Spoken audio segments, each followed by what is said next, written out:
Okay, well, I have Melissa here modeling for my lumbar eval, and first we would start with a history. So I'd ask her questions like, what was the mechanism of injury? What happened? How old are you? Chief complaints, so like what kind of pain is it? Numbness, tingling, dull pain, shooting pain. Does it radiate through her legs? Um, I'd ask her if it's been hurting her for a long time, if she's ever before. Um, how long it's been hurting, and her pain scale on a 1 to 10. And after she gives me all of that, I'd go into observation. So I'm going to have her stand up for me. And standing up, I would just take a look at her posture, plumb line, how she lines up, how her curves are on her back. They're beautiful. I'd also have her walk for me. I'd also observe her walking as she came in, seeing if she walked with a limp, if she had any gait issues. So I'm going to have her walk for me real quick. She'll disappear for a second. Don't freak out about it. And then she comes back. And here she is. I'd observe how she walked, how her feet are, how it lines up with her hips and her knees, and basically everything that lines up together in posture. And I'd also observe for gross deformity, anything that looks like swollen or different. I'd observe for fawn's beard and cafe au latte, discoloration of the skin. After observation, I'd go into palpations, so I can keep her standing for this part, and I would just palpate the major bony parts, so ASIS, iliac crest. I'd go into PSIS, right here, which I can also use this one to have her bend forward to check the alignment of her hips. So real quick. Okay, and back up. All right, sweet. And also on her back, hold your shoulder for me. I could do her lumbar spine, including the top of the sacrum here, so up to L5. The intervertebral discs as well can be palpated. Spinous processes to L1 to L5. Also, her transverse processes too can also be palpated here. I'd have her lay down for the rest of this part because I'm going to do her musculature now too. So lay on your side for me, please. If you face the wall, it's fine. I wanted you to flip over so they can see me. Okay. So here I'm going to find her greater trochanter, which is right here. Interlance, and rotate your hip for me if I can feel it pop out. Okay, keep going. And I'd ask her for any pain with that, stuff like that. I'd also go halfway between the greater trochanter and the ischial tuberosity, so bend your leg up for me. The bone right here, and I'd find her sciatic nerve or sciatic notch. Okay, lay on your stomach for me. I check her sacroiliac joint, so I'd find PSIS, roll off and inside, and I'd open it, close it, mess with the joint. After I do palpations of the bones, I move into the muscles. So extend your spine for me.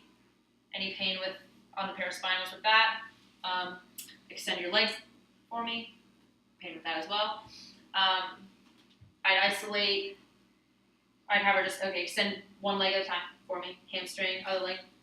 Okay, bilaterally, everything is bilateral. I would isolate her glute by bending her leg, and now extend again.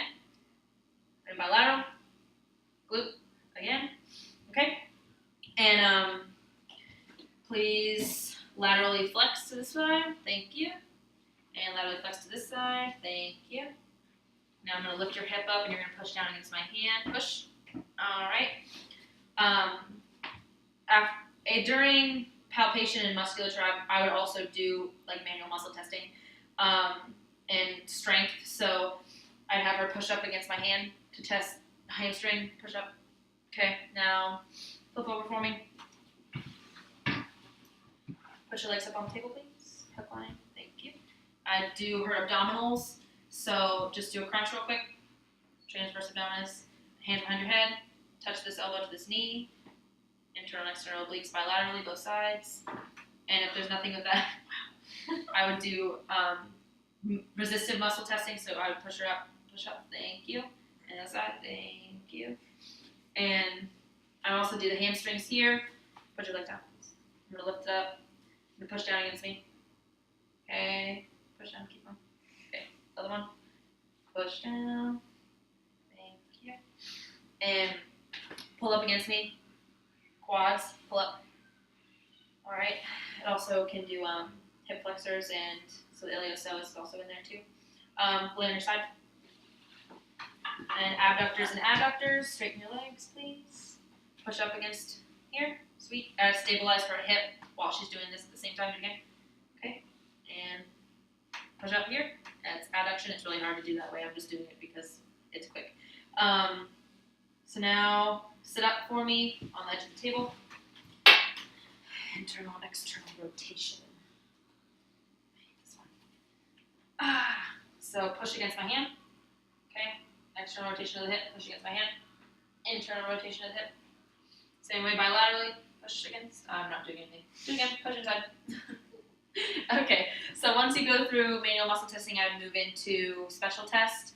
So one special test I'm going to do is the slump test, which I will have her sit up, push her head down towards the ground, apply pressure, lift up your legs, straight leg raise. If that causes any pain, it's a positive test. Other leg for me. Thank you. Lay down on your back. Put your legs up on the table. And this one, the Boris test, I have her do a crunch and I'd watch the placement of her belly button, see if it moves, and that's a positive test for that. Straighten your legs out for me.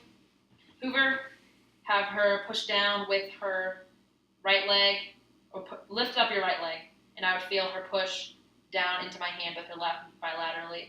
Okay, cool. Now, Milgram's test, straight leg, lift up one, or lift up both, please. And I'd have her hold it for 30 seconds. And if one leg drops, or the other leg drops, that's a positive test for that. Thank you. Oh, crap. Oh, yeah, okay. So now I'm going to have her actively straight leg raise on her right until she has pain. And then if she has pain here, she'd bend her leg. It should alleviate the pain. And if it doesn't, or if it does alleviate the pain, she's straight back again. And now elongate the spine by lifting her head up. And that should cause pain. That's another positive test there. So, flip over on your back, please. The last test I would do, I should probably do this first because she was on her back first anyway, but the spring test, where you're just putting pressure on the spinous processes of the lumbar spine to see if there's any movement, bulging disc, all sorts of fun stuff. So I would just go through all those. That is a quick lumbar spine eval, and obviously not perfect. Shall we stand by?